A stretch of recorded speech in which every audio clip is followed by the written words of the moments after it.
Hello అండి, ఎలా ఉన్నారు అందరూ? నేను చాలా బాగున్నాను. ఇవాళ నేను చూపించబోయేది పన్నీర్ చీజ్ బటర్ దోశ. ఇంట్లోనే చాలా ఈజీగా చేసుకోవచ్చు. ప్రాసెస్లోకి వెళ్దాం పదండి.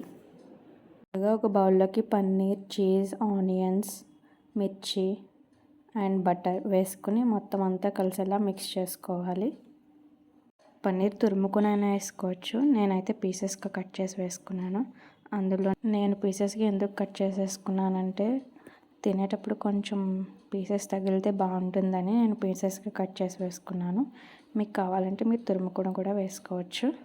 అండ్ అలానే మొత్తం మిక్స్ చేసుకున్నాక కారం, పసుపు, ఉప్పు వేసి మళ్ళీ మొత్తం అంతా కలిసేలా మిక్స్ చేసుకోవాలి. మీద దోశ వేసుకుని నేను ఇంట్లో ఉండే ఇంగ్రీడియంట్స్తోనే చెప్తున్నాను కాబట్టి చాలా ఈజీగా చెప్తున్నాను. చిల్లీ సాస్ అందరికీ ఇంట్లో కామన్గా ఉండే ఇంగ్రీడియంటే.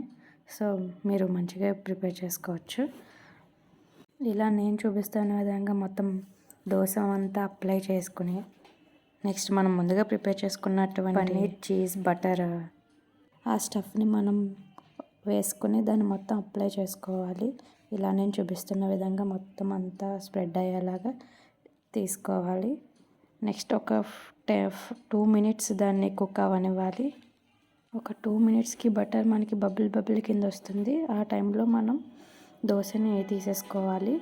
Tiffin, afternoon lunch box and night డిన్నర్గా కూడా చాలా బెస్ట్గా ఉంటుంది. ఒకసారి ట్రై చేయండి. ఎంతో టేస్టీగా ఉండే paneer, cheese, butter dosa ready.